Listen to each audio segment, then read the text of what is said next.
Hello दोस्तों, मैं हूं डॉक्टर शिवराज सिंह। स्वागत है आपका मेरे चैनल हिस्ट्री विद सिंह में। दोस्तों, आशा है आप लोग अच्छे से होंगे और बढ़िया अपनी पढ़ाई कर रहे होंगे। ठीक है, तो दोस्तों आज जो है आप पढ़ोगे क्लास 9 का। आपने खंड 1 जो था आपने पीछे के वीडियो में पढ़ चुके हैं। आज जो है एनसीईआरटी हिस्ट्री का आप जो है क्लास 9 का खंड 2 देखेंगे। ठीक है, जिसमें हम देखते हैं स्टार्टिंग में हमें दिखता है जीविका, अर्थव्यवस्था एवं समाज। ठीक है, इसे आप देखिए। खंड 2 में हम जो है देखिए जीविका और अर्थव्यवस्थाओं के बारे में अध्ययन करेंगे।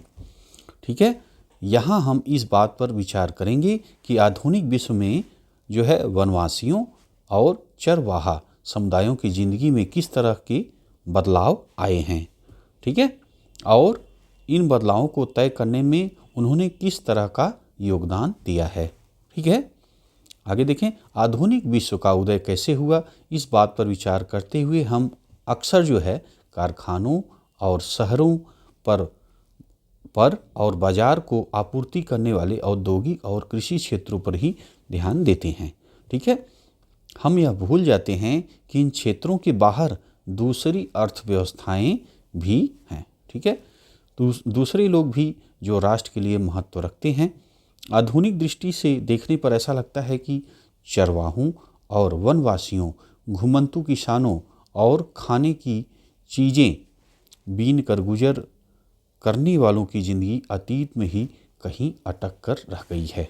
ठीक है, समकालीन विश्व के उदय का अध्ययन करते हुए उनके प्रति हमारा रवैया कुछ ऐसा रहता है मानो उनकी ज़िंदगी का कोई महत्व ही न हो। ठीक है, तो खंड 2 के अध्यायों में इस बात को रेखांकित किया गया है कि हमें उनकी ज़िंदगी के बारे में जानना चाहिए। हमें देखना चाहिए कि वे अपनी ज़िंदगी को कैसे व्यवस्थित करते हैं। ठीक है, और देखिए, और कैसे अपनी रोजी रोटी चलाते हैं। जो लोग पूरी तरह उसी दुनिया का हिस्सा हैं हम जिसमें हम आज रह रहे हैं, वे गुजरे हुए ज़माने के बचे खुचे लोग नहीं हैं। ठीक है, अध्याय 4 में आप जंगलों की सैर करेंगे। यहाँ आप देखेंगे कि जंगलों में रहने वाले विविध समुदाय जंगलों का किस तरह इस्तेमाल करते रहे हैं। ठीक है, यहाँ आपको पता चलेगा कि 19वीं सदी के उद्योग और शहरों, जहाजरानी, रेलवे के उदय व विस्तार से लकड़ी और अन्य वन उत्पादों के लिए जंगलों पर दबाव कितना बढ़ गया था। इन नई ज़रूरतों और मांगों के चलते जंगलों के प्रयोग से संबंधित कायदे कानून बदले गए और जंगलों के रखरखाव की एक नई पद्धति सामने आई। ठीक है, यहाँ हम इस बात पर भी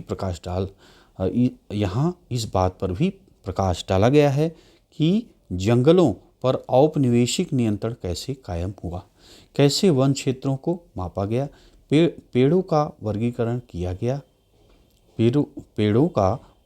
किया गया और बागान विकसित किए गए। इन सारे परिवर्तनों से वन संसाधनों का इस्तेमाल करने वाले स्थानीय समुदायों की जिंदगी पर भी असर पड़ा।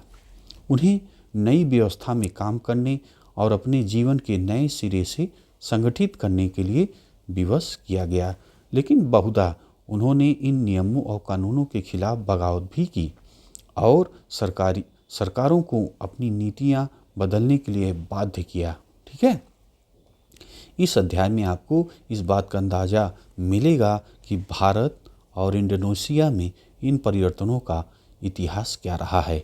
अध्याय 5 में आप भारत अफ्रीका के पहाड़ों, रेगिस्तानों, मैदानों, पठारों में चरवाहों के पदचिन्हों को ढूंढने की कोशिश की गई है।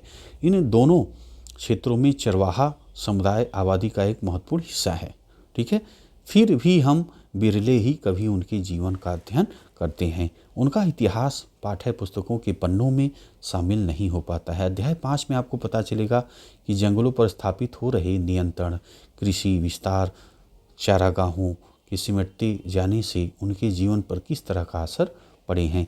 इस हिस्से में आपको उनके आवागमन, अपनी समुदाय के साथ उनके संबंधों के बदलते जो है परिवेश के अनुरूप वह खुद को कैसे ढालते हैं।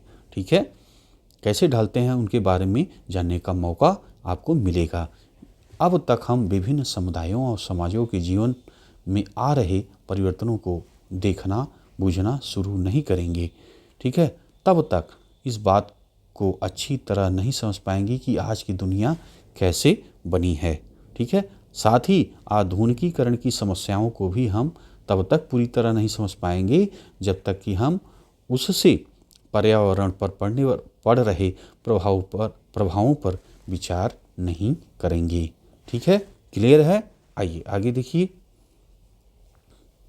तो अब जैसे ही आगे हम बढ़ते हैं तो वहाँ पे हमें स्टार्टिंग हमें मिलती है वन्य समाज और उपनिवेशवाद, ठीक है। तो आइए इसे आप देखिए दोस्तों। तो देखिए, अपने स्कूल और घर में चारों ओर नज़र दौड़ाकर उन सभी वस्तुओं को पहचाने जो जंगल की हैं, ठीक है। इस किताब का कागज़ है ना, मेज़ कुर्सियाँ, दरवाजे खिड़कियाँ, वे रंग जिससे आपके कपड़े रंगे जाते हैं, मसाले, आपकी टॉफ़ी के सेलोफेन रैपर, बीड़ियों के तेंदूपत्ते, गोंद, शहद, कॉफ़ी, चाय और रबड़, ठीक है। साथ ही चॉकलेट में इस्तेमाल होने वाला तेल जो साल के बीजों से निकलता है, ठीक है। खाल से चमड़ा बनाने में इस्तेमाल होने वाला चर्म शोधक, टैनिन या दवाओं के रूप में इस्तेमाल होने वाले जड़ी बूटियाँ, इन सब को भी हमें नहीं भूलना चाहिए, ठीक है। और हाँ, बांस, जलावन की लकड़ी, घास, कच्चा कोयला, पैकिंग में उपयोग होने वाली वस्तुएं जैसे फल फूल, पशु पक्षी एवं ढेरों दूसरी चीज़ें भी जंगलों से ही आती हैं। अमेज़न या पश्चिमी घाट के जंगलों के एक टुकड़े में पौधों की 500 अलग अलग प्रजातियां मिल जाती हैं, ठीक है। यह विविधता तेजी से लुप्त होती जा रही है। सोचिए कि जो है औद्योगिकीकरण के दौर में सन 1700 ईस्वी से 1995 के बीच जो है 139 लाख वर्ग किलोमीटर जंगल यानी दुनिया के कुल क्षेत्रफल का 9.3% भाग औद्योगिक इस्तेमाल, खेतीबाड़ी, चारागाहों व ईंधन की लकड़ी के लिए साफ कर दिया गया। देखिए और देखिए, यहाँ आप चित्र नंबर 1 देख रहे हैं दोस्तों। यह छत्तीसगढ़ का एक साल वन है। घना होने के कारण जंगल की सतह तक सूरज की रोशनी यहाँ कम ही पहुँच पाती है, ठीक है। इस चित्र में आप पेड़ पौधों के विभिन्न आकार और प्रजातियाँ देख रहे हैं, यहाँ आप देखिए, ठीक है। और देखिए अगला नंबर 1 पॉइंट, वनों का विनाश क्यों, ठीक। इसे आप देखिए, वनों के लुप्त होने के को सामान्यतः वन विनाश कहते हैं, ठीक है। वन विनाश कोई नई समस्या नहीं है। वैसे तो यह प्रक्रिया कई सदियों से चली आ रही थी, लेकिन औपनिवेशिक शासन के दौरान इसने कहीं अधिक व्यवस्थित और व्यापक रूप ग्रहण कर लिया। आइए भारत में वन विनाश के कुछ कारणों पर गौर करें। चलिए, जमीन की बेहतरी, इसे आप देखिए, सन 1600 ईस्वी में हिंदुस्तान के कुल भूभाग के लगभग छठे हिस्से पर खेती होती थी, ठीक है। आज यह आंकड़ा बढ़कर आधे तक पहुंच गया है। इन नदियों के दौरान जैसे जैसे आबादी बढ़ती गई, इन सदियों के दौरान जैसे जैसे आबादी बढ़ती गई और खाद्य पदार्थों की मांग में भी वृद्धि हुई, वैसे वैसे किसान भी जंगलों को साफ करके खेती की सीमाओं को विस्तार देते गए, ठीक है। औपनिवेशिक काल में खेती में तेजी से फैलाव आया। ये आप देखिए चित्र नंबर 2 यहाँ पे है दोस्तों। When the valleys were full, जब घाटियाँ भरी पड़ी थी, ठीक है। लाकोता जैसे देशज अमेरिकी आदिवासी समूह जो इन विशाल उत्तर अमेरिकी मैदानों में रहते थे का अर्थतंत्र अत्यंत वैविध्यपूर्ण था। वे मक्का उगाते, बिशन का शिकार करते, जंगली पौधों की खोज में रहते थे। अंग्रेज आबादकारों ने बिशनों की विशाल भूभाग को खुला छोड़ना बेकार समझा। 1860 के बाद बिशनों की बहुत बड़ी संख्या में 1860 के बाद बिशनों की बहुत बड़ी संख्या में हत्या की गई। ये चित्र आप देखिए। चलिए आगे देखें। इसकी कई वजहें थी। पहली, अंग्रेजों के व्यवसायी फसलों जैसे पटसन, गन्ना, गेहूं, कपास उत्पादन को जमकर प्रोत्साहित किया। 19वीं सदी के यूरोप में बढ़ती शहरी आबादी का पेट भरने के लिए खाद्यान्न और औद्योगिक उत्पादन के लिए कच्चे माल की ज़रूरत थी। ठीक है, लिहाजा इन फसलों की मांग इजाफा हुआ। दूसरी तरफ 19वीं सदी की शुरुआत में औपनिवेशिक सरकार ने जंगलों को अनुत्पादक समझा। उनके हिसाब से इस व्यर्थ के बियाबान पर खेती करके उनसे राजस्व और कृषि उत्पादों को पैदा किया जा सकता है। इस तरह राज्य की आय में बढ़ोतरी की जा सकती है। यही वजह थी कि 1880 से 1920 के बीच खेती योग्य जमीन के क्षेत्रफल में 67 लाख हेक्टेयर की बढ़त हुई। ठीक, खेतों के विस्तार को हम विकास का सूचक मानते हैं, लेकिन हमें यह नहीं भूलना चाहिए कि ज़मीन को जोतने के पहले जंगलों की कटाई करनी पड़ती है।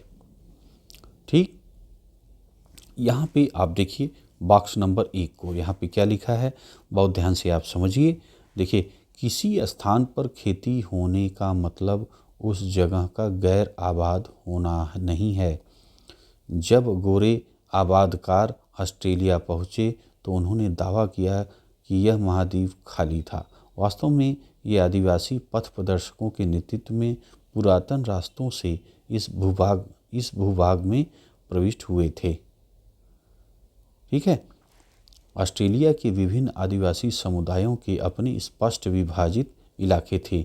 ऑस्ट्रेलिया के नागरिंद जेरियो की अपनी जमीन की आकृति इनके पहले पूर्वज नगुरुनदेरी के प्रतीकात्मक शरीर जैसे थे। जमीन 5 अलग अलग प्राकृतिक प्रदेशों, खारे पानी, झीलों, झाड़ियों, रेगिस्तानी मैदानों, नदी तटीय मैदानों को अपने में समेटे हुई थी, जो अलग अलग सामाजिक आर्थिक ज़रूरतों को पूरा किया करते थे। और इधर आप देखिए स्रोत का, यहाँ पे इसे भी आप पढ़िए। देखिए, परती जमीन पर कब्जा करके उसे खेती योग्य बनाया जाए।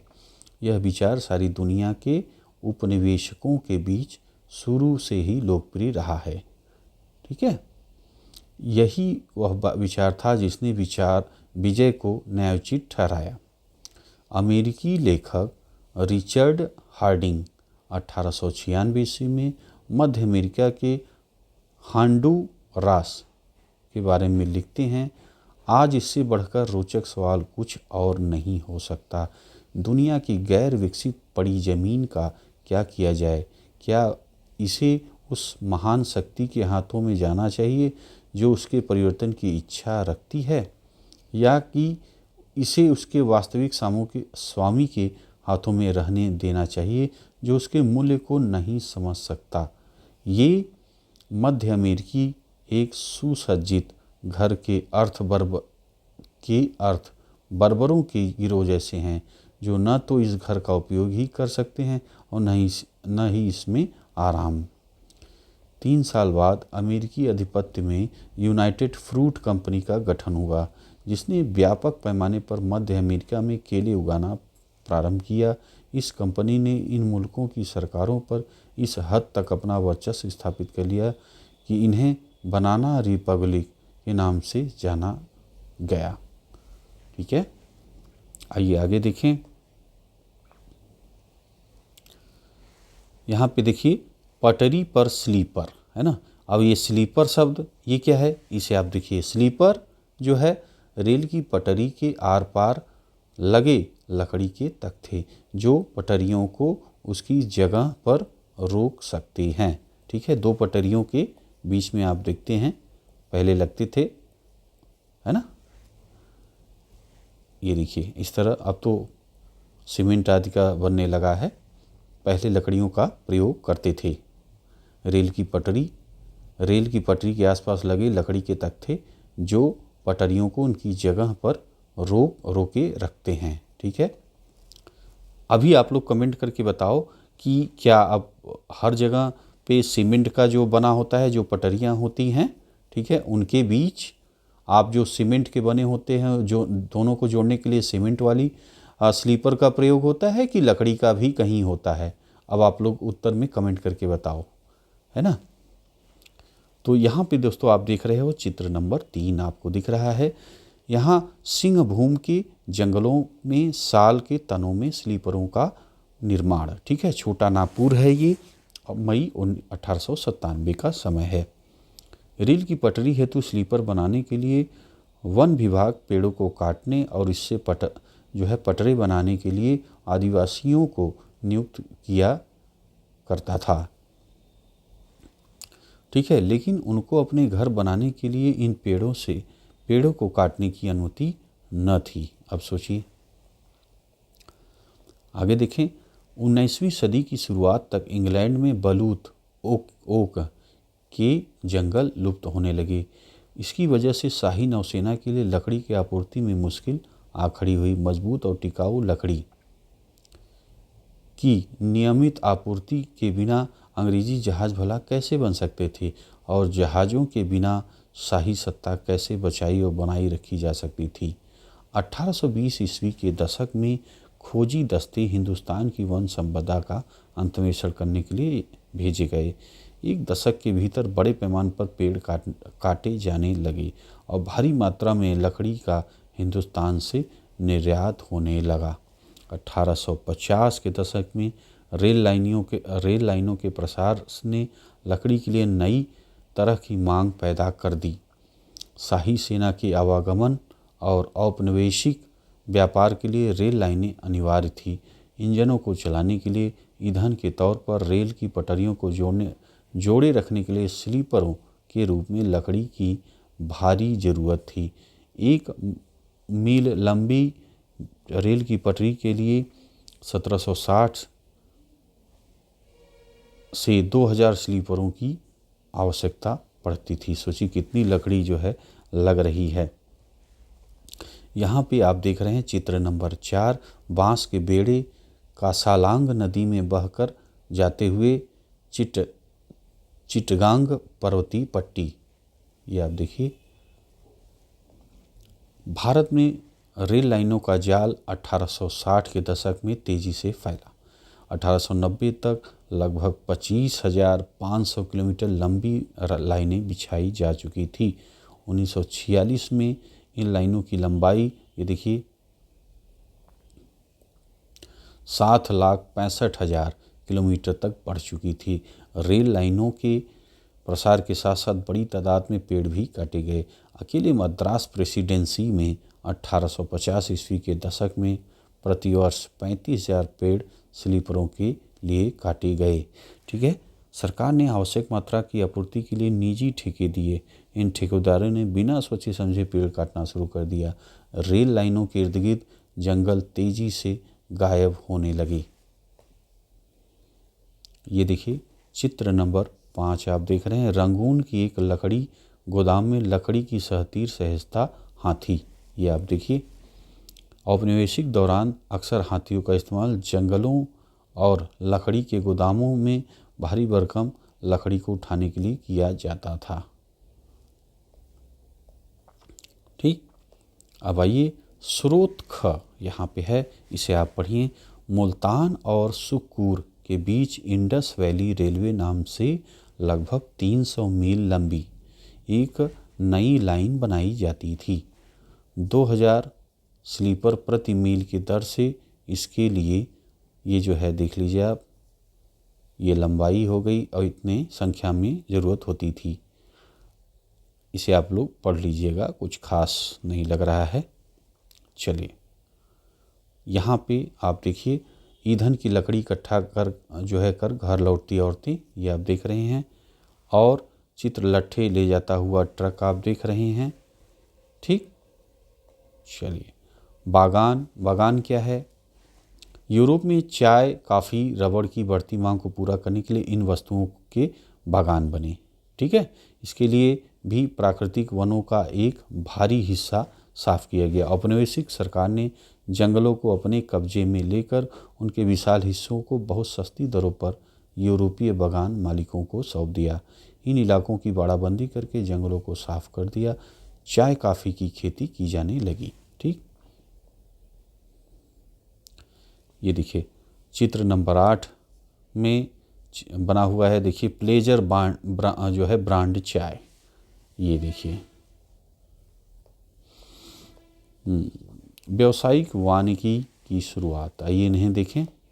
पिछले खंड में हमने देखा था कि जहाज और रेल की पटरियां बिछाने के लिए अंग्रेज़ों को जंगलों की ज़रूरत थी। अंग्रेज़ों को इस बात की चिंता थी कि स्थानीय लोगों द्वारा जंगलों का उपयोग और व्यापारियों द्वारा पेड़ों की अंधाधुंध कटाई से जंगल नष्ट हो जाएंगे। इसलिए उन्होंने डायट्रिच ब्रैंडिस नामक जर्मन विशेषज्ञ को इस विषय पर मशवरे के लिए बुलाया। उसे देश का पहला वन महानिदेशक नियुक्त किया गया। ब्रैंडिस ने महसूस किया कि लोगों को संरक्षण विज्ञान में प्रशिक्षित करना और जंगलों के प्रबंधन के लिए एक व्यवस्थित तंत्र विकसित करना होगा। इसके लिए कानूनी मंजूरी की जो है ज़रूरत पड़ेगी। वन संपदा के उपयोग संबंधी नियम तय करने पड़ेंगे। पेड़ों की कटाई, पशुओं को चराने जैसी गतिविधियों पर पाबंदी लगाकर ही जंगलों को लकड़ी उत्पादन के लिए आरक्षित किया जा सकेगा। इस तंत्र की अवमानना करके पेड़ काटने वाले जो है किसी भी व्यक्ति को सजा का भागी बनना होगा। इस तरह ब्रैंडिस ने 1864 ईस्वी में भारतीय वन सेवा की स्थापना की। 1865 ईस्वी के भारतीय वन अधिनियम को संबद्ध करने में सहयोग दिया। इंपीरियल फॉरेस्ट रिसर्च इंस्टीट्यूट की स्थापना 1906 में देहरादून में हुई। यहाँ जिस पद्धति की शिक्षा दी जाती थी उसे वैज्ञानिक वानिकी, ठीक है, साइंटिफिक फॉरेस्ट्री कहा गया। ठीक है, लेकिन आज पारिस्थितिकी जो है विशेषज्ञों सहित ज़्यादातर लोग मानते हैं कि यह पद्धति कतई वैज्ञानिक नहीं थी। वैज्ञानिक वानिकी नाम पर विविध प्रजाति वाले प्राकृतिक वनों को काट डाला गया। ठीक है, इस जगह सीधी पंक्ति में एक ही किस्म के पेड़ लगा दिए गए। इसे बागान कहा जाता था। वन विभाग के अधिकारियों ने जंगलों का सर्वेक्षण किया, विभिन्न किस्म के पेड़ों वाले क्षेत्र की नाप जोख की, वन प्रबंधन के लिए योजनाएं बनाई। उन्होंने यह भी तय किया कि बागान का कितना क्षेत्र प्रतिवर्ष काटा जाए। कटाई के बाद खाली जमीन पर पुनः पेड़ लगाए जाने थे ताकि कुछ ही वर्षों में यह क्षेत्र पुनः कटाई के लिए तैयार हो जाए। 1865 ईस्वी में वन अधिनियम के लागू होने के बाद इसमें 2 बार संशोधन किए गए, पहले 1878 ईस्वी में और फिर 1927 ईस्वी में। 1878 ईस्वी वाले अधिनियम में जंगलों को 3 श्रेणियों में बांटा गया: आरक्षित, सुरक्षित और व ग्रामीण। सबसे अच्छे जंगलों को आरक्षित वन कहा गया। गांव वाले इन जंगलों से अपने उपयोग के लिए कुछ भी नहीं ले सकते थे। वे घर बनाने या ईंधन के लिए केवल सुरक्षित या ग्रामीण वनों से ही लकड़ी ले सकते थे। ठीक, अब देखिए आपने शब्द पढ़ा वैज्ञानिक वानिकी, ये क्या है इसे समझिए। वन विभाग द्वारा पेड़ों की कटाई जिसमें पुराने पेड़ काटकर उसकी जगह नए पेड़ लगाए जाते हैं, वो है वैज्ञानिक वानिकी। ठीक, और ऊपर भी आप चित्रों को देखिए, समझिए। ये देखिए चित्र नंबर आपको दिख रहा है 9। इटली स्थित टस्कनी के में पोपुलर के जंगल का एक जो है व्यवस्थित गलियारा आप देख रहे हैं, एकदम लाइन से पेड़ आपको दिख रहे हैं ना, इधर और इधर। तो क्या प्राकृतिक रूप से ऐसे पेड़ लाइन बाई लाइन होंगे? अब आप बताइए, एक लाइन से जो है इधर है और इधर है, तो लाइन से पेड़ लगे हैं, है ना। तो पोपलर के जंगल मुख्यतः लकड़ी के लिए महत्व रखते हैं, पत्तों, फलों या दूसरे उत्पादों के लिए उपयोगी नहीं हैं। एक समान लंबाई वाले और सीध में लगे इन पेड़ों को देखें। यही वो मॉडल है जिसे वैज्ञानिक वानिकी ने प्रोत्साहित किया। ठीक है, तो एक लाइन से आप देख रहे हैं इन पेड़ों को लगाया गया है। ठीक है, ये प्राकृतिक रूप से जमे हुए नहीं हैं। आगे देखें, कांगड़ा का देवदार बागान, ये देखिए 1933 ईस्वी का ये है। ये देखिए कांगड़ा का। अच्छा, मैं नॉर्थ ईस्ट में दोस्तों गया था ना, तो ऐसे ही ये बढ़िया यार, बहुत बड़े बड़े पेड़ इस तरह ही दिख रहे थे। बड़ा मज़ा आया था देखने में। मैंने वीडियो भी बनाया, अगर आप देखना चाहें तो सानू जर्नी जो चैनल है उस पर मैंने अपलोड किया है। नॉर्थ ईस्ट की पूरी ट्रिप मैंने अपलोड किया है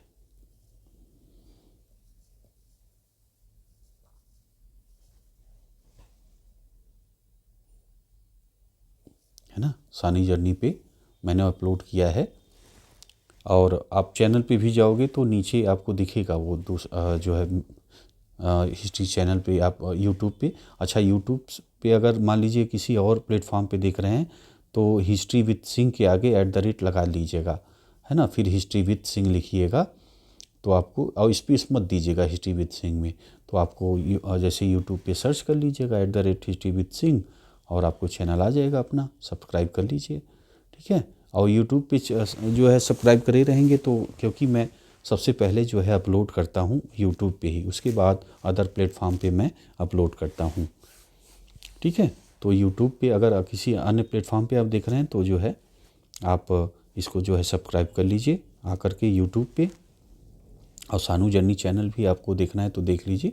इसमें क्या है, मैं ट्रेवल से संबंधित जो है जानकारियाँ आपको जो है डालता रहता हूँ, और जो मैं घूमता हूँ, जो एक्सपीरियंस होता है वो भी आपसे शेयर करता हूँ। तो इससे भी जो है आप अगर वहाँ घूमने गए तो कुछ फ़ायदा होगा आपको। ठीक है, चलिए आगे देखें। अगला पॉइंट है दोस्तों, लोगों का जीवन कैसे प्रभावित हुआ। अब इसे आप देखिए, एक अच्छा जंगल कैसा होना चाहिए, इसके बारे में वनपालों और ग्रामीणों के विचार बहुत अलग थे। जहाँ एक तरफ ग्रामीण अपनी अलग अलग ज़रूरतों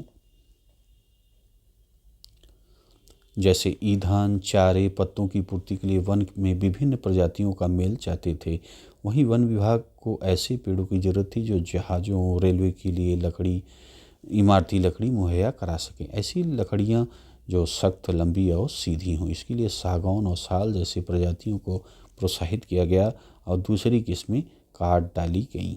ठीक है, यहाँ पे आप देखिए जंगलों में महुआ, है ना। ये चित्र नंबर 12 आप देख पा रहे हैं। जंगलों में महुआ, गांव वाले उजाला होने से पहले उठकर ज़मीन पर गिरे हुए महुआ के फूलों को बीनने के लिए जंगल जाते हैं। महुआ में पेड़ जो है बेशकीमती हैं। ठीक है, महुआ के पेड़ बेशकीमती हैं। महुआ के फूल खाए भी जा सकते हैं और इनका इस्तेमाल शराब बनाने के लिए भी किया जा सकता है। इनके बीज से तेल भी बनाया जाता है। ठीक है, तो महुआ का जो है, और हम लोग छोटे जब बचपन में थे, छोटे थे, तो उस समय हम लोग जाते थे, जो महुए के पेड़ थे उस पर जो फल गिरते थे उसके। अच्छा, वो कुछ आइटम भी बनता था यार, मुझे याद नहीं आ रहा, मीठा आता था खाने में, तो मज़ा आता था खाने में। बाकी चीज़ें तो आपने देखा ही कि शराब में इस्तेमाल होता है और तेल इसका बनाया जाता है, ये तो यहाँ पे लिखा ही है। और अच्छा, आप लोग अगर कोई एक्सपीरियंस है अगर इस महुए के फूल का खाने का, या क्या चीज़ें बनती हैं, अगर आपके यहाँ बनता है तो क्या बनता है, आप लोग बताइएगा कमेंट में। ठीक है, चलिए आगे देखिए। जैसे अब यहाँ तक आपने देखा दूसरी किस्में काट डाली गई थी। आगे देखिए, वन इलाकों में लोग कंदमूल, फल, पत्ते आदि जो है वन उत्पादों का विभिन्न ज़रूरतों के लिए उपयोग करते हैं। फल और कंद अत्यंत पोषक खाद्य हैं ठीक है। विशेषकर मानसून के दौरान जब फसल कट कर घर न आई हो, दवाओं के लिए जड़ी बूटियों का इस्तेमाल होता है। ठीक है। लकड़ी का प्रयोग हल जैसे खेती के औजार बनाने के लिए किया जाता है। बांस की बेहतरीन बाड़ें बनाई जा सकती हैं और उसका उपयोग छतरी टोकरी बनाने के लिए भी किया जा सकता है। ठीक है।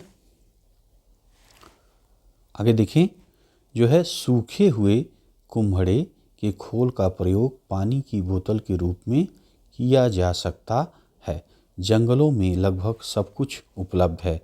पत्तों को जोड़ जोड़ कर खाओ फेंको किस्म के पत्तल और दोने बनाए जा सकते हैं। देखिए ये जो है यहाँ पत्तों को जोड़ करके खाओ फेंको किस्म के जैसे पत्तल और दोने जो है बनाए जा सकते थे। तो हम लोग देखिए पहले जब बचपन में थे, छोटे थे, तो इसी तरह के पत्तल जो है हम जैसे शादी ब्याह हुआ पहले कितना यार जो है अलग समाज था, आज देखिए कितना अलग हो गया है। जैसे आज देखिए कि बुफे सिस्टम लगाते हैं, वो आपको खाना रख दिए हैं टेबल पे, आप जाओ आप निकालो खाओ, प्लेट रखी है और आइए खाइए जाइए। लेकिन यार मुझे तो पहले का जो है समय बहुत अच्छा लगता था। वो जो है टाट होती है ना, टाट को बिछा दिया जाता था या कुर्सी मेज़ भी रखे जाते थे और वहाँ पे बाकायदा बैठा करके लोगों को भोजन कराया जाता था और बड़ा मज़ा आता था कि बैठा कर भोजन जो है कराया जाए, पूछ पूछ के लोग जो है। और ख़ास तौर से मुझे तो जो ज़मीन वाला जो टाट पे बैठा कर खिलाया जाता था लोगों को, और जो परोसते थे भाई और ले लीजिए थोड़ा, एक कचौड़ी और ले लीजिए, या ऐसा लोग मिलते थे, बातें करते थे। और लोग पात जैसे पात में बैठाया जाता था ना, तो पात में बैठने के लिए काफ़ी लोग एक साथ तो सब बैठ नहीं पाएंगे, तो लोग बाकी बैठने के लिए अलग से खटिया या कुर्सी ये सब चीज़ें रखी रहती थी। फिर जब वो पाती जो जो पात कहते हैं, जो जैसे जो टाट की पट्टी बिछाई रहती थी उसमें लोग बैठ के खाते रहते, उसे पात कहते थे कि भाई ये लोग खा के हटते थे, फिर दूसरे लोग आते थे। तो बड़ा मज़ा आता था दोस्तों। और प्रकृति से भी जो है ज़्यादातर जुड़े रहते थे। आज देखिए लोग वो फैक्ट्री की पत्तल इत्यादि यूज़ करते हैं, ग्लास प्लास्टिक का उपयोग करते हैं, जो कि मुझे तो अच्छा नहीं लगता, जान लीजिए। और पहले प्रकृति से लोग बहुत ज़्यादा जुड़े हुए थे। पहले देखते थे आप पेड़ों की पूजा अभी होती है लेकिन कम हो गया है, आप देखिए। और उसके बाद ये आपको कहते हैं कि जो आप पत्तल देख रहे हैं, जैसे पत्ते हर गांव में होते थे। जैसे वो जो वनवासी कहते हैं, तो वो लोग क्या करते थे कि उनको एक दिन पहले ही बता दिया जाता कि भैया हमारे यहाँ शादी है या प्रोग्राम है, तो आपको जो है वो पत्तल देने हैं। तो ये लोग जो है पत्तियों को तोड़ करके, जो वनवासी होते थे वो अपना पत्तियाँ जो है तोड़ करके और फिर पत्तल बना देते थे। जैसे इस तरह पत्तियाँ जो है अपना तोड़े और इस तरह उसको मिला देते थे, है ना। ऐसे मिला करके पत्तल बन जाती थी उसमें। अच्छा ये देखिए जो लकड़ी का इसमें भी जोड़ने के लिए, पत्तों को ज्वाइंट करने के लिए लकड़ियों से ही जोड़ते थे। ऐसे लकड़ियों से इनको जोड़ देते थे पत्तों को, है ना। और खूब सुंदर सी जो है पत्तल बन जाती थी। तो यार मज़ा आ जाता था खाने में, आप जान लीजिए। तो शुद्ध पत्ते का जो है पत्तल होता था। और देखिए कुल्हड़, अब जो अभी क्या है प्लास्टिक के गिलास में लोग पानी पीते हैं, है ना। पहले जो है जो कुम्हार होते थे उनको भी बोल दिया जाता था, तो वो कुल्हड़ बना देते थे, है ना। और कुल्हड़ में जो है पानी पिया जाता था। तो पानी कुल्हड़ में पिया जाए, मज़ा आ जाए यार, जान लीजिए। क्योंकि कुल्हड़ का जब आप पानी या कुल्हड़ की आप चाय पीजिए तो एक अलग सोनपन आपको मिलेगा, है ना। जो कि आपको आजकल के जो आपके चाहे प्लेट हैं और चाहे आपके पत्तल हैं, जो भी वो बनता है फैक्ट्री वाले, या प्लास्टिक के गिलास में पानी है, तो यार वो मज़ा ही नहीं आता, है ना। तो और इससे देखिए फ़ायदा क्या था, अभी जो पैसा था वो आपके गांव में ही रह जाता था। जैसे देखिए जो पत्तल तोड़ने वाले बनवासी वो आपके गांव के हैं, तो अब ये आपके यहाँ जब शादी ब्याह पड़ा तो अब इनको ऑर्डर दिया गया, तो ये पत्तियाँ तोड़े, पत्तल बनाए और जो है आपके गांव में ही दे दिए। तो देखिए गांव का पैसा गांव में है ना। और शुद्ध चीज़ पे आप जो है मिली है, पत्तियों का जो है पत्तल बना है, बढ़िया धुल के आ गई, है ना। तो एक प्राकृतिक चीज़ में आप पत्तल में खा रहे हैं, सोचिए। कितना मज़ा आता था यार। वो दिन मैं याद करता हूँ ना, तो लगता है कि काश वो फिर से दिन आ जाए। और उसके बाद देखिए दूसरी चीज़ क्या उपयोग होती थी पानी पीने के लिए, कुल्हड़ का उपयोग होता था। अब कुल्हड़ का देखिए, तो मिट्टी का जो कुम्हार है, गांव के ही कुम्हार होते हैं, तो वो जो है अब क्या करते थे कि कुम्हार ने कुल्हड़ ढेर सारी बना के दे दी। अब ये देखिए, जो आपका पैसा है वो आपके गांव में ही है, कुम्हार ने भी कमा लिया, है ना। और शुद्ध चीज़ में सब जो है कुल्हड़ में पानी पी रहे हैं, चाय पी रहे हैं, तो ये भी एक मज़ा भी आ रहा है पीने में, है ना। आवाज़ तो देखिए कि प्लास्टिक की चीज़ों में है, और वो तमाम कागज़ के हैं जो कि स्वास्थ्य के लिए भी अच्छा नहीं होता, है ना। तो कितना यार मज़ा था। अब तो ये सब चीज़ें पता नहीं क्यों लोग ये फैक्ट्री की चीज़ें उपयोग करने लगे। तो जब ये लोग प्लास्टिक का गिलास मंगाने लगे, ये पत्तल जो है फैक्ट्री वाले मंगाने जो है मंगाने लगे, अब इनका जो थे वनवासी थे उनका ख़त्म हो गया सिस्टम ही।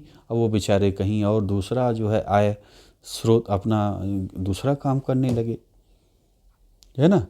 तो इससे मुझे दोस्तों तकलीफ़ होती है यार कि प्रकृति के साथ जो है, जो प्रकृति की चीज़ें थी वो मज़ा और ही था यार।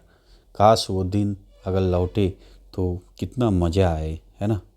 और लोग मिल करके, अभी आप देखिए कोई हलवाई या कुछ लग गया और जो है वो आके बना के चला गया खाने को। हाँ, और पहले क्या था, अभी जो है सब लोग इकट्ठा होते थे, सब लोग जो है गांव के उसको जो है काटते काटते थे, सब्जियां वब्जियां सब मिल करके, भाई आटे उटे को जो है मिल के गूँथते थे, बनाते थे, है ना। तो और बढ़िया बड़ी बड़ी जो है कढ़ाइयाँ होती थी, उसमें सब काटा जाता था, और उसका टेस्ट ही अलग था दोस्तों। उसमें कोई बहुत तेल मसाला नहीं डाला जाता था, तो उसका टेस्ट भी बहुत अच्छा होता था। तो यार वो दिन जो है भूलता नहीं मैं, और वो दिन भी अब मुझे नहीं लगता, क्योंकि अब तो जो सिस्टम आ गया है कि लोग आते हैं, फॉर्मेलिटी किए, अपना आए खाए और गए। तो वो समय ही चला गया, वो उस तरह का है भी नहीं, अब लोग खाली भी नहीं हैं, है ना। वो क्योंकि भाई पहले समय देते थे लोग, अब उस तरह का किसी के पास समय भी नहीं बचा है। तो इसलिए समाज ने इसको जो है स्वीकार कर लिया है कि भाई बूफे सिस्टम लागू कर दिया है। ये अपना प्लास्टिक का गिलास, ये सब यूज़ एंड थ्रो की चीज़ें हो गई हैं, है ना।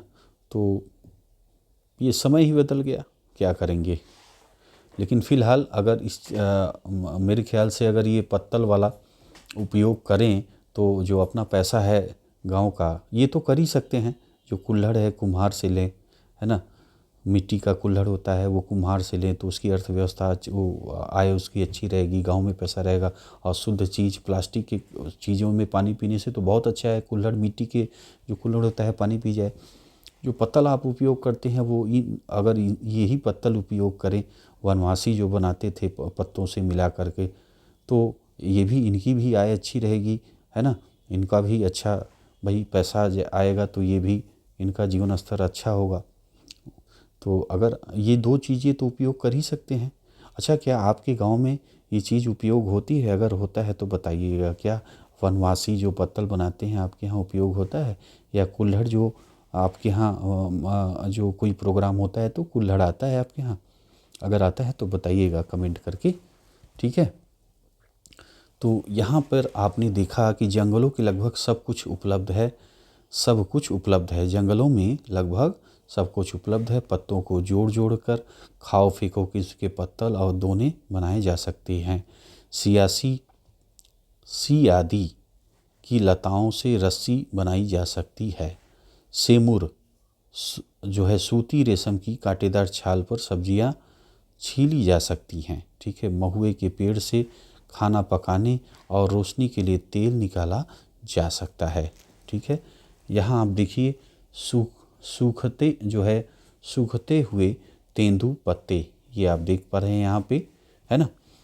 जंगलों में रहने वाले बहुत सारे लोगों के लिए तेंदू के पत्तों की बिक्री आय का प्रमुख साधन है। प्रत्येक बंडल में लगभग 50 पत्ते होते हैं। एक व्यक्ति कठिन परिश्रम करके एक दिन में ज़्यादा से ज़्यादा 100 बंडल इकट्ठा कर सकता है। बच्चे, महिलाएं, वृद्ध ही मुख्यतः पत्ते इकट्ठा करते हैं। ठीक, आगे आइए, यहाँ देखिए चित्र नंबर 14 आप देख पा रहे हैं। यहाँ पे खलिहानों से अनाज लाते हुए, ये देखिए खलिहानों से ये लोग अनाज ला रहे हैं। खलिहानों से पुरुष टोकरियों में अनाज ला रहे हैं। पुरुष अपने कंधों के आर पार एक छड़ी में बंधी टोकरियों को लाते हैं। ये देखिए, ये कंधे पे छड़ी है और ये टोकरियाँ दोनों तरफ लटकी हुई हैं, जबकि औरतें इन टोकरियों को अपने सिर पर रखकर लाती हैं। ठीक है, आगे देखें। वन अधिनियम के चलते देश भर में गांव वालों की मुश्किलें बढ़ गई। इस कानून के बाद घर के लिए लकड़ी काटना, पशुओं को चराना, कंदमूल इकट्ठा करना आदि रोज़मर्रा की गतिविधियां गैर कानूनी बन गई। अब उनके पास जंगलों से लकड़ी चुराने के अलावा कोई चारा नहीं बचा और पकड़े जाने की स्थिति में वे वन रक्षकों की दया पर होते जो उनसे घूस ऐंठते थे। ठीक है, जलावनी लकड़ी एकत्र करने वाली औरतें विशेष तौर से परेशान रहने लगी। मुफ्त खाने पीने की मांग करके लोगों को तंग करना पुलिस और जंगल के चौकीदारों के लिए सामान्य बात थी। देख रहे हैं ना, अब ये आ गया तो किस तरह की रोक लगा दी गई। अब जैसे देखिए जो वनवासी हैं तो वो अब जैसे पत्तल ही उन्होंने तोड़ा। अब जैसे पत्तल तोड़ करके उन्होंने जो पत्ते थे, पत्ते को तोड़ा, उसके बाद उन्होंने पत्तल बनाया जोड़ के, जैसा कि मैंने बताया आपको। ठीक है, तो पत्ते तोड़े तो पत्ते तो फिर उग जाएंगे ना। और ये अंग्रेज क्या कर रहे हैं, ये तो सीधा लकड़ी को सीधा काट के उठा ले जा रहे हैं, है ना। तो प्रकृति से ये जो है जुड़े हुए थे और ये जो है शुद्ध ये बिजनेस कर रहे हैं, है ना। तो भाई पत्ती अगर तोड़ी इन्होंने तो पत्ती तो फिर उग जाएगी, क्योंकि पेड़ थोड़ी काट रहे हैं। और उतना ही पत्तल तोड़ते थे जिससे कि पेड़ को कोई दिक्कत ना हो, और यहाँ तो पेड़ काट के बेच दे रहे हैं। सोचिए, अब यहाँ पे देखिए कितनी सारी समस्याओं का, अब जब इन्होंने जंगलों पे रोक लगा दी है तो अब जो जीवन पे से जंगल से इतनी चीज़ें जो रोज़मर्रा की चीज़ें ज़रूरत थी वो सब दिक्कत में आ गई, है ना। अब जलावनी लकड़ियाँ, जो लकड़ी गिरी रहती है वो भी नहीं मिल पा रहा है। खाने पीने की मांग भी, जो चीज़ खाते पीते थे फल फूल, वो भी दिक्कत में आ गया है। जो कंदमूल फल इकट्ठा करते थे वो भी नहीं हो पा रहा है ना। आइए, वनों के नियमन से खेती कैसे प्रभावित हुई। अब इस पॉइंट को आप देखें। यूरोपीय उपनिवेशवाद सबसे गहरा प्रभाव जो है झूम या घुमंतू खेती की प्रथा पर दिखाई पड़ता है। ठीक है, अब ये देखिए झूम या घुमंतू खेती मतलब, जैसे कि मान लीजिए जो पहले क्या था, जब ये ब्रिटिशों से पहले जब कोई रोक नहीं थी जंगलों पे, तो खेती करने वाले क्या करते थे कि जंगलों को कोई हिस्सा जो है, जैसे जंगल है, ये जंगल यहाँ पे है, तो कुछ जो है अपना घास फूस की सफाई करके और वहाँ पे जो है खेती करते थे। ठीक है, जैसे घास फूस की सफाई कर दी, है ना, और जो है उसके बाद फिर क्या किया, घास को जला दिया, फिर वहाँ पे जो है ज़मीन तैयार हो गई खेती के लिए। फिर उन्होंने जुताई की, अपना मतलब बुआई की, जुताई की, और उसके बाद फिर जो है क्या किए, जब वो खेती फसल काट लिए तो फिर वो बढ़ जाते थे। अब वहाँ पे जब फसल कट गई तो फिर अब वहाँ पे नहीं जो है फिर अगली बार अनाज बोएंगे, क्योंकि वहाँ पे 2-3 साल उसको पड़ती छोड़ देंगे तो फिर वहाँ की ज़मीन तैयार हो जाएगी बोने जोतने के लिए। तो ये जो है इसको अलग अलग जगहों पे हर साल हर सीज़न में जो किसान थे वो बोते थे। तो इसे ही कहते हैं दोस्तों झूम या घुमंतू खेती। यानी घुमंतू खेती यानी जैसे आज यहाँ इस साल यहाँ इस सीज़न में बोए हैं, अगले सीज़न में और कहीं बोएंगे, फिर आगे और कहीं बोएंगे, है ना। क्योंकि अगर वहीं जो है उसकी बुआई करेंगे तो पैदावार नहीं होगा, न के बराबर होगा, क्योंकि उसकी जो उपजाऊपन है वो ख़त्म है ना। अब आज जैसे हम लोग खेती करते हैं तो देखते हैं कि एक जगह खेती होती है अपने खेत में, तो वहाँ पे जो रासायनिक चीज़ें हैं और घर के भी खाद हैं, आप देखते हैं पड़ते हैं, इससे उपजाऊपन बना रहता है। और गहरी जो है, आज हम लोगों के पास देखिए ट्रैक्टर इत्यादि हैं जो गहरी जुताई कर देते हैं। इससे जो है हम एक ही जगह पे सफलता हमको मिल जाती है, एक ही जगह पे खेती करने से, है ना। पहले ऐसा था नहीं, इसलिए घुमंतू खेती ज़्यादा जो है प्रचलित थी। चलिए, तो यहाँ पे आप देखिए यूरोपीय उपनिवेशवाद का सबसे गहरा प्रभाव झूम या घुमंतू खेती की प्रथा पर दिखाई पड़ता है। एशिया, अफ्रीका, दक्षिण अमेरिका के अनेक भागों में यह खेती एक परंपरागत तरीका है। ठीक है। इसके कई स्थानीय नाम जैसे दक्षिण पूर्व एशिया में लादिंग, मध्य एशिया में मिल्पा, अफ्रीका में चितमेन या तावी या श्रीलंका में चेना, है ना। हिंदुस्तान में घुमंतू खेती के लिए धाया, पेंदा, बेवर, नेवड़, झूम, पोंडू, खदाद, कुमरी ऐसे कुछ स्थानीय नाम हैं। घुमंतू कृषि के लिए जंगल के कुछ भागों को बारी बारी से काटा और जलाया जाता है। ठीक है। मानसून से पहले बारिश के बाद इस राख में बीज बो दिए जाते हैं। ठीक है। तो जैसा कि मैंने आपको बताया कि ये लोग कैसे करते थे, ये भाई जगहों को जो है सफाई करके जो घास ओस था उसको जला दिए। ठीक है। और जो राख होती थी उसी में जो है बीज को बो देते थे। अक्टूबर नवंबर में फसल काटी जाती है। इन खेतों पर दो एक साल खेती करने के बाद 12 से 18 साल तक के लिए परती छोड़ दिए जाता था। देख रहे हैं कितना लंबा अंतराल जो है दे देते थे, जिससे वहाँ फिर से जंगल पनप जाए। इन भूखंडों में मिश्रित फसलें उगाई जाती थी, जैसे मध्य भारत और अफ्रीका ज्वार बाजरा, ब्राज़ील में कसावा, लैटिन अमेरिका के अन्य भागों में मक्का व फलियाँ। ठीक है। यहाँ पे चित्र नंबर 15 दोस्तों आप देख रहे हो। टोंगिया खेती की एक ऐसी व्यवस्था जहाँ किसानों को कुछ समय के लिए बागानों में ही खेती करने की आज़ादी थी। 1921 में बर्मा के थर्रावाड़ी डिवीज़न के लिए गए इस चित्र में किसान धान बो रहे हैं। ठीक। लोहे के छोर वाले लंबे बांसों की सहायता से पुरुष धरती में छेद बनाते हैं और औरतें प्रत्येक छेद में धान बोती थी। ये आप देखिए लोहे का लिए हैं और जो है छेद करते हुए यहाँ पे आप फोटो देख रहे हैं। चलिए आगे देखें। यूरोपीय वन संरक्षकों की नज़र में यह तरीका जंगलों के लिए नुकसानदायक था। उन्होंने महसूस किया कि जहाँ कुछ एक सालों के अंतर पर खेती की जा रही है, ऐसे ज़मीन पर रेलवे के लिए इमारती लकड़ी वाले पेड़ नहीं उगाए जा सकते। साथ ही जंगल जलाते समय काफ़ी बेशकीमती पेड़ों के भी फैलती लपटों के चपेट में आ जाने का खतरा बना रहता है। ठीक है। घुमंतू खेती के कारण सरकार के लिए लगान का हिसाब रखना भी मुश्किल था, इसलिए सरकार ने घुमंतू खेती पर रोक लगाने का फैसला किया। इसके जो है परिणाम स्वरूप अनेक समुदायों को जंगलों में उनके घरों से जबरन विस्थापित कर दिया गया। कुछ को अपना पेशा बदलना पड़ा, कुछ ने छोटे बड़े विद्रोह के जरिए प्रतिरोध किया। ठीक। यहाँ पे आप देखिए चित्र नंबर 16 देख पा रहे हैं। जंगल के पेंदा या पोदू हिस्सों को जलाना देख रहे हैं यहाँ पे।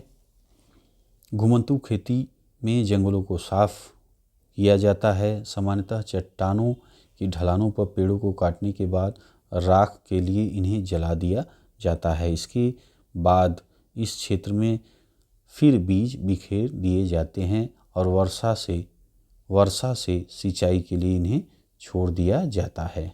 ठीक है। ये आप देखिए यहाँ पे आप देखिए फोटो आप देख पा रहे हैं, मछली मारने वाला लड़का। ये आप देखिए फोटो है, स्माइल करते हुए इन्होंने फ़ोटो खिंचाई है। काफ़ी खुश दिख रहे हैं ये, है ना।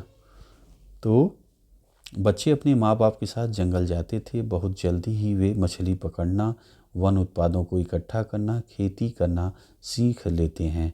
बांस के ट्रैप को, जिसे यह लड़का अपने बाएं हाथ में पकड़े है, ये देखिए ये बांस का ट्रैप है, ठीक है। बहाव के मुहाने पर रखने पर मछली इसमें चली आती है, ठीक है, और इससे ये जो है पकड़ लेते हैं मछली और स्माइलिंग देने लगते हैं है ना। तो ये भाई तैयारी कर लिए हैं अपना मछली मारने का। चलिए अब जो है आ जाइए आगे, अगला पॉइंट देखिए आप, शिकार की आज़ादी किसे थी, है ना। इसे आप लोग देखिए। जंगल संबंधी नए कानूनों ने वनवासियों के जीवन को एक और तरह से प्रभावित किया।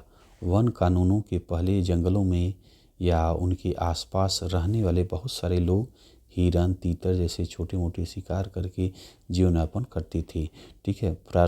पारंपरिक प्रथा अब गैर कानूनी हो गई। शिकार करते हुए पकड़े जाने वालों को अवैध शिकार के लिए दंडित किया जाने लगा।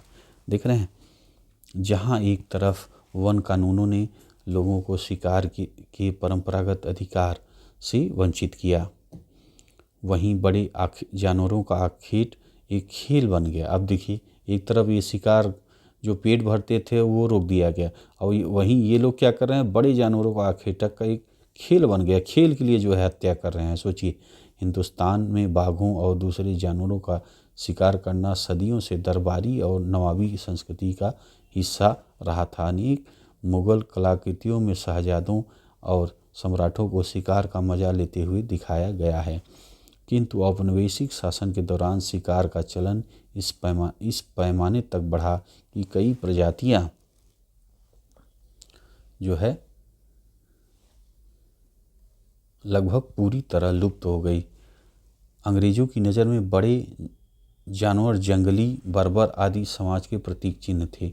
उनका मानना था कि खतरनाक जानवरों को मारकर हिंदुस्तान को सभ्य बनाएंगे। लीजिए, जानवरों को मार देंगे तो हिंदुस्तान सभ्य हो जाएगा, बताइए।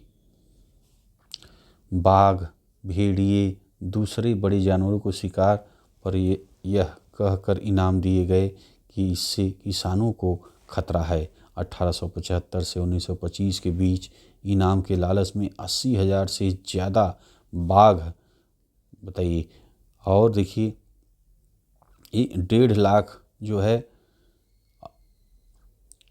माने तेंदुए, और जो है देखिए 2 लाख भेड़िए मार गिराए गए। बताइए कितनी संख्या में हत्या की गई है। धीरे धीरे बाघ के शिकार को एक खेल की ट्रॉफी के रूप में देखा जाने लगा। अकेले जॉर्ज यूल नामक अंग्रेज अफसर ने 400 बाघों को मारा था, बताइए। प्रारंभ में जंगल के कुछ इलाके शिकार के लिए आरक्षित थे। काफ़ी समय बाद पर्यावरणविदों और संरक्षणवादियों ने आवाज़ उठाई कि जानवरों की इन सारी प्रजातियों की सुरक्षा होनी चाहिए, न कि इनको मारा जाना चाहिए। यहाँ पे आप देखिए, नेपाल में शिकार के बाद लॉर्ड रीडिंग ये फ़ोटो खिंचवाया है, देख रहे हैं, और कितने सारे ये देखिए बाघों को मार डाला है इसने। ये आप देखिए, ये देखिए हाथियों का प्रयोग हो रहा है शिकार में, ये देख रहे हैं, ये बैठे हुए हैं।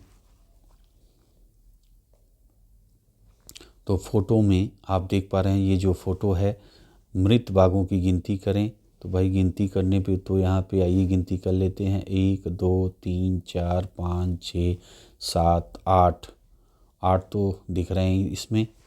तो क्या है, ब्रिटिश औपनिवेशिक अफसर और राजा जब शिकार के लिए जाते थे तब उनके साथ नौकरों की पूरी फौज होती थी। गांव के कुशल शिकारी हांका लगाते थे और साहब को बस गोली भर चलाना होता था। तो भाई ये सब साथ में लगे रहते थे, ये जो है हांका यानी चिल्लाना, ये सब करना काम सारा चीज़ करते थे कि बाहर डर से बाहर निकले या भागे, और तब ये साहब जो लोग थे भैया गोली मारें उसको, इनका यही काम था, दिख रहे हैं। तो इस तरह जो है ये लोग हत्या कर रहे थे। अब आइए यहाँ पे दोस्तों, आपको दिख रहा है स्रोत का, इसको इसे आप देखिए समझिए। बैगा मध्य भारत का एक वन समुदाय है, ठीक है, 1892 में ईस्वी में जब उनकी घुमंतू खेती पर रोक लगा दी गई, तब उन्होंने सरकार को यह याचिका दी, हर रोज़ हम फाका करते हैं क्योंकि हमारे पास खाने का अनाज नहीं है। हमारे पास सिर्फ एक ही दौलत है और वह है हमारी कुल्हाड़ी। हमारे पास अपने तन ढकने को कपड़े नहीं, आग ताप कर हम ठंडी रातें गुजारते हैं। हम जब खाने के लिए मर रहे हैं, हम कहीं जा भी नहीं सकते। हमें ऐसी क्या गलती की कि सरकार हमारी परवाह नहीं करती। ठीक है। जो बागा जो ये आपके बेगा जो आदिवासी थे, ये बहुत ही स्वाभिमानी थे। ये क्या मतलब किसी के यहाँ जो है नौकरी करना पसंद नहीं करते थे, है ना। ये अपने आप को जो है शुरू से ही जंगल में ही अपना मतलब ये रहते थे और जंगल पे ही आश्रित थे। नौकरी या मजदूरी इनको किसी की करना इनको पसंद नहीं था। ठीक है। कैदियों को जेलों में जो है पर्याप्त भोजन दिया जाता है। ठीक है। घास उगाने वालों को भी जो उनकी ज़मीन से बेदखल नहीं किया जाता है। लेकिन हम जो यहाँ कई पीढ़ियों से रहते आए हैं, हमें सरकार हमारा अधिकार नहीं देती। समझ रहे हैं। घास उगाने वालों को भी उनकी ज़मीन से बेदखल नहीं किया जाता है, लेकिन हम जो यहाँ कई पीढ़ियों से रहते आए हैं, हमें सरकार हमारा अधिकार नहीं देती। ठीक है। वेरियर एल्विन द्वारा 1939 में लिखा गया, माधव गाडगिल व रामचंद्र गुहा द्वारा। ठीक है भाई, ये हो गया। चलिए अब आ जाइए, अगला पॉइंट आप देखें। अगले पॉइंट में हमें दिख रहा है, ये देखिए, नए व्यापार, नए रोजगार और नई सेवाएं आप देख रहे हैं। देखिए इसे, जंगलों पर जो है वन विभाग का नियंत्रण स्थापित हो जाने से लोगों को कई तरह के नुकसान हुए। ठीक है। लेकिन कुछ लोगों को व्यापार के नए अवसरों का लाभ भी मिला। कई समुदाय अपने परंपरागत पेशे को छोड़कर वन उत्पादों का व्यापार करने लगे। ठीक है। महज हिंदुस्तान ही नहीं बल्कि दुनिया भर में कुछ ऐसा जो है ही नज़ारा दिखता है। उदाहरण के लिए 19वीं सदी के मध्य में ऊंची जगहों पर रहकर मैनियोक उगाने वाले ब्राज़ीली अमेज़न के मुनदुरुकू समुदाय के लोगों ने व्यापारियों को रबड़ की आपूर्ति के लिए जंगली रबड़ के वृक्षों से लेटेक्स एकत्र जो है करना प्रारंभ कर दिया। कालांतर में व्यापार चौकियों की ओर से नीचे उतर आए और पूरी तरह व्यापारियों पर निर्भर हो गए। ठीक है। हिंदुस्तान में वन उत्पादों का व्यापार कोई अनोखी बात नहीं थी।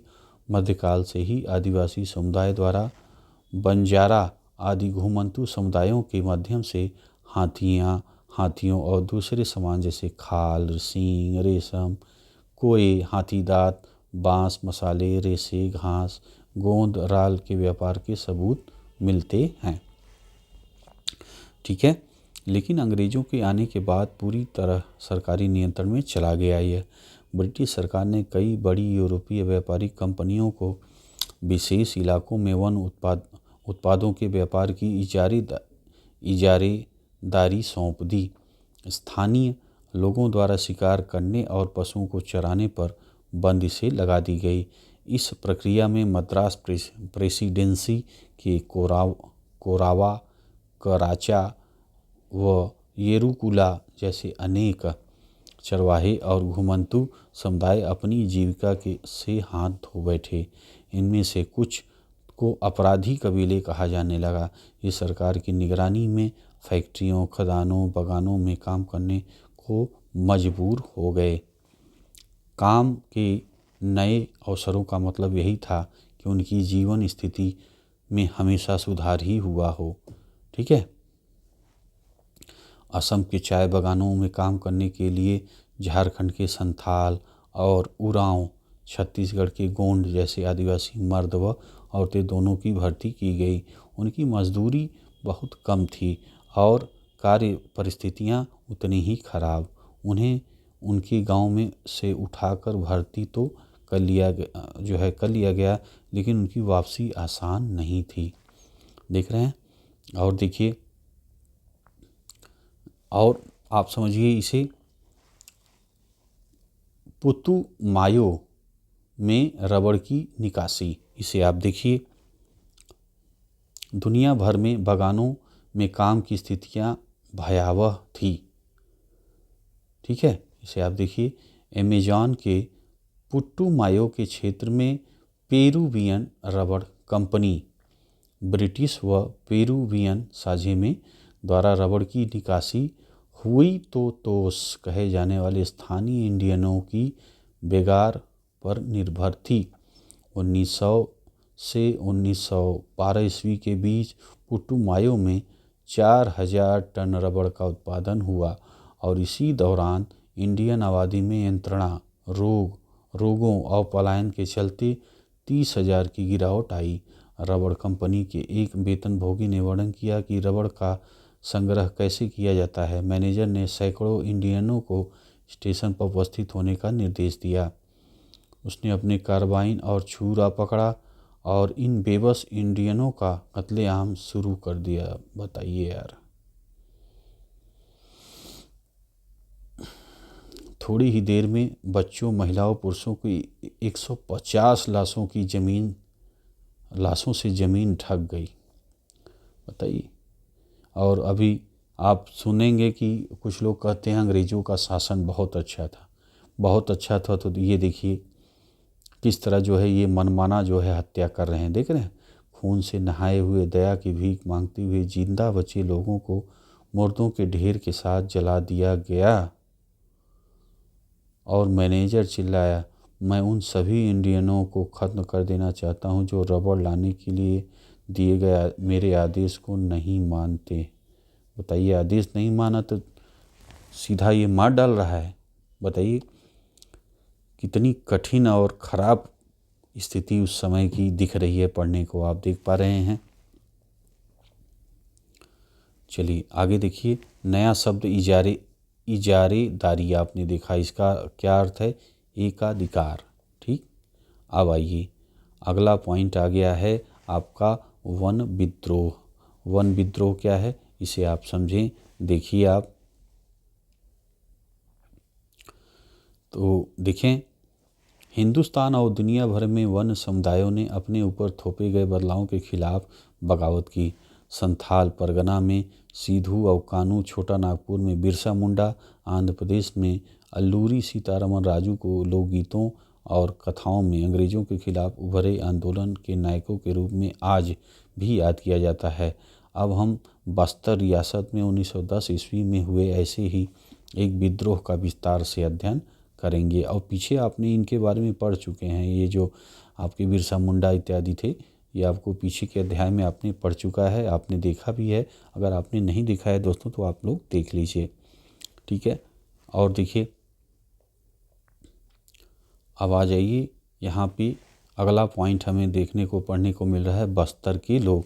इसे आप देखिए। बस्तर के छत्तीसगढ़ के सबसे दक्षिणी छोर पर, ठीक है, बस्तर छत्तीसगढ़ के सबसे दक्षिणी छोर पर आंध्र प्रदेश, उड़ीसा व महाराष्ट्र की सीमाओं से लगा हुआ क्षेत्र है।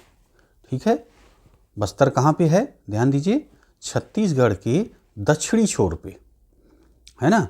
आंध्र प्रदेश, उड़ीसा, महाराष्ट्र की सीमाओं से लगा हुआ क्षेत्र है। बस्तर का केंद्रीय भाग पठारी है। इस पठार के उत्तर में, ठीक है, उत्तर में छत्तीसगढ़ का मैदान और दक्षिण में गोदावरी का मैदान है। इंद्रावती नदी बस्तर के आर पार पूरब से पश्चिम की तरफ बहती है।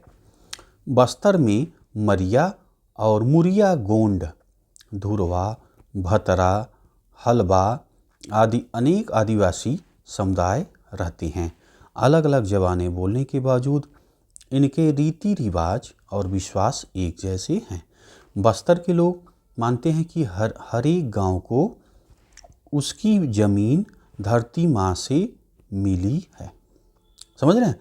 बस्तर के लोग मानते हैं कि हर एक गांव को उसकी जमीन धरती माँ से मिली है और बदले में वे प्रत्येक खेतिहर त्योहार पर धरती को चढ़ावा चढ़ाते हैं। ठीक है, आगे देखें। धरती के अलावा वे नदी, जंगल व पहाड़ों की आत्मा को भी उतना ही मानते हैं। चूँकि हर गांव को अपनी चौहद्दी पता होती है, इसलिए ये लोग इन सीमाओं के भीतर समस्त प्राकृतिक संपदाओं को की देखभाल करते हैं। यदि एक गांव के लोग दूसरे गांव के जंगल से थोड़ी लकड़ी लेना चाहते हैं तो इसके बदले में वे एक छोटा सा शुल्क अदा करते हैं, जिसे देवसारी दांड या मान कहा जाता है। कुछ गांव अपने जंगलों की हिफाजत के लिए चौकीदार रखते हैं, जिन्हें वेतन के रूप में हर घर से थोड़ा थोड़ा अनाज दिया जाता है। हर वर्ष एक बड़ा सभा आयोजन होता है, जहां एक परगने यानी गांव का समूह के गांव के मुखिया जुटते हैं और जंगल सहित तमाम दूसरे अहम मुद्दों पर चर्चा करती हैं। ठीक है, चलिए आगे देखें। यहाँ पे आप देखिए चित्र, पहले इधर के आप चित्र देख लें। ये देखिए चित्र नंबर 20 ये है। सन 2000 में बस्तर किस तरह है ये आप देख पा रहे हैं। 2000 का ये बस्तर है। 1947 में बस्तर रियासत को कांकेर रियासत से मिला दिया गया और यह पूरा क्षेत्र मध्य प्रदेश का बस्तर जिला बना। ठीक है, 1998 में इस जिले को एक बार फिर कांकेर, बस्तर और दांतेवाड़ा जिलों में बांट दिया गया। 2000 में ये जिले छत्तीसगढ़ का हिस्सा बन गए। 1990 का विद्रोह कांकेर वन क्षेत्र घेरे में से ही शुरू हुआ और जल्द ही राज्य के अन्य क्षेत्रों में फैल गया। यहाँ पे आप देखिए बस्तर को उड़ीसा, रायपुर, इधर देखिए महाराष्ट्र है। ठीक, और इसके जो आप हैं जो स्थान हैं ये आप देखिए नारायणपुर इत्यादि, आप वीडियो रोक करके भी आप पढ़ सकते हैं। ठीक है, आ जाइए आगे देखें। चित्र नंबर 19 यहाँ पे है। बस्तर में सेना का कैंप 1910। ठीक है, तो ये सेना का कैंप आप देख पा रहे हैं। 1910 का ये समय है। ठीक, बस्तर में सेना की कैंप का एक चित्र 1910 से लिया गया है। सेना तंबुओं, बावर्चियों, सिपाहियों के साथ चलती थी। यहाँ एक सिपाही विद्रोहियों से सुरक्षा के लिए कैंप की पहरेदारी कर रहा है। ठीक है, ये देखिए पहरेदारी कर रहा है जो है विद्रोहियों से सुरक्षा के लिए, मतलब सजग है कि विद्रोही हमला करें तो तैयार रहें, है ना। चलिए आगे देखें। लोगों के भय, अगला पॉइंट है, आप देखें। औपनिवेशिक सरकार ने 1905 ईस्वी में जब जंगल के 2/3 हिस्से को आरक्षित करने, घुमंतू खेती को रोकने और शिकार व वन्य उत्पादों की संग्रह पर पाबंदी लगाने जैसे फैसले रखे तो बस्तर के लोग बहुत परेशान हो गए। कुछ गांवों को आरक्षित वनों में इस शर्त पर रहने दिया गया कि वे वन विभाग के लिए पेड़ों की कटाई और ढुलाई का काम मुफ्त करेंगे और जंगलों को आग से बचाएंगे। बाद में इन्हीं गांवों को वनग्राम कहा जाने लगा। बाकी गांव के लोग बगैर किसी सूचना या मुआवजे के हटा दिए गए। काफ़ी समय से गांव वाले ज़मीन के बढ़े हुए लगान तथा औपनिवेशिक अफसरों के हाथों बेगार और चीज़ों की निरंतर मांग से त्रस्त थे। इसके बाद भयानक अकाल का दौर आया। पहले 1899 से 1900 और फिर 1907 से 1908 में वन आरक्षण ने चिनगारी का काम किया।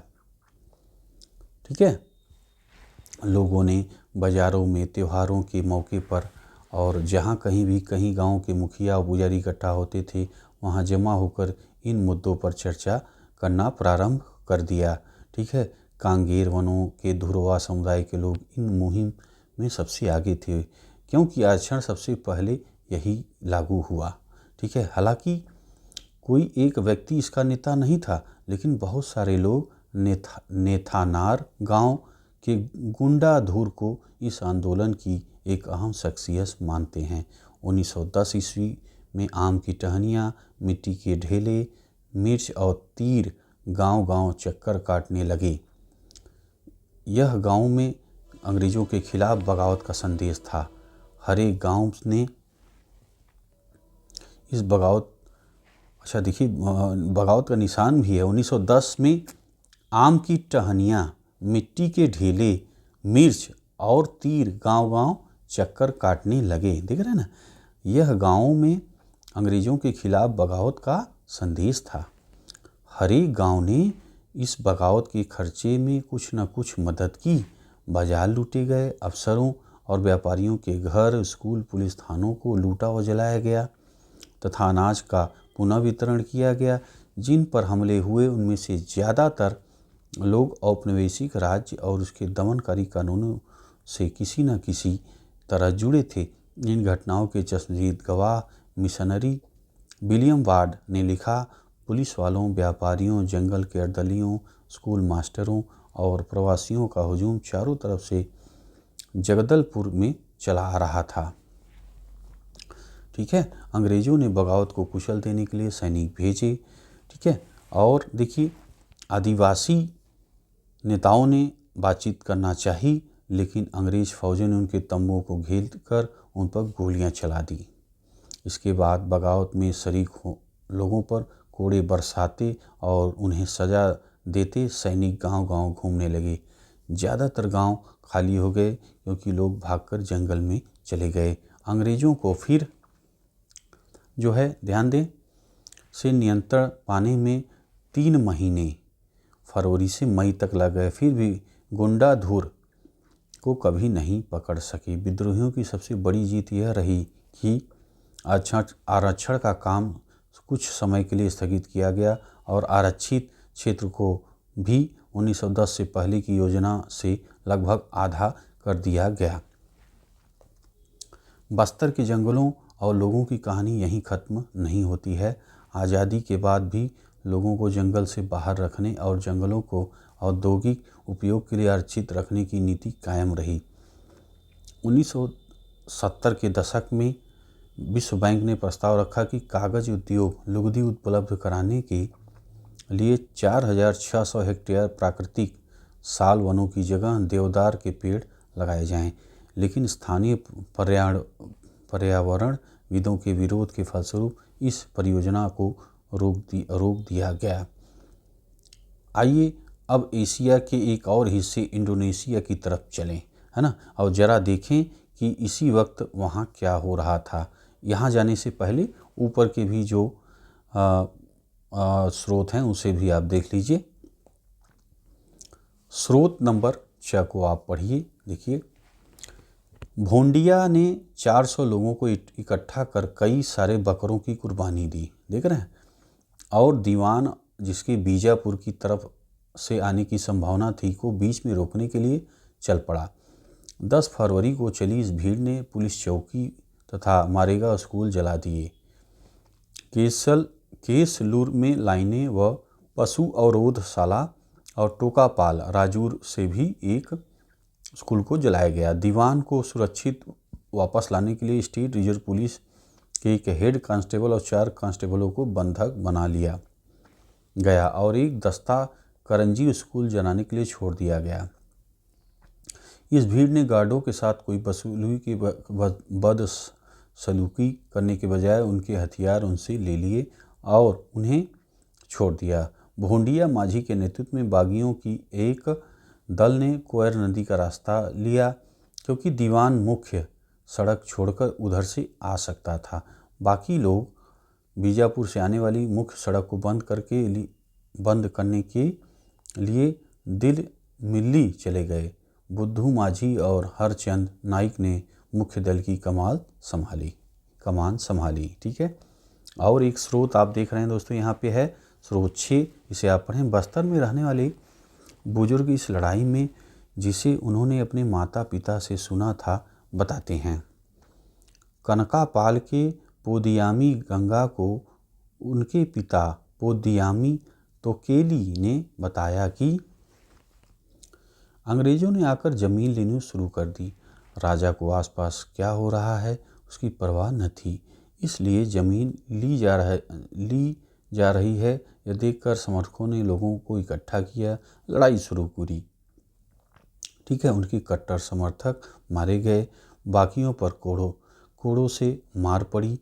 मेरे पिता पोदियामी तोकेली को भी कोड़ों से पीटा गया, लेकिन वो भागने में कामयाब हुए और बच निकले। यह आंदोलन अंग्रेज़ों से छुटकारा पाने के लिए था। अंग्रेज़ उनको घोड़ों से बांध कर घसीटा करते थे। हर एक गांव में 2-4 लोग जगदलपुर गए।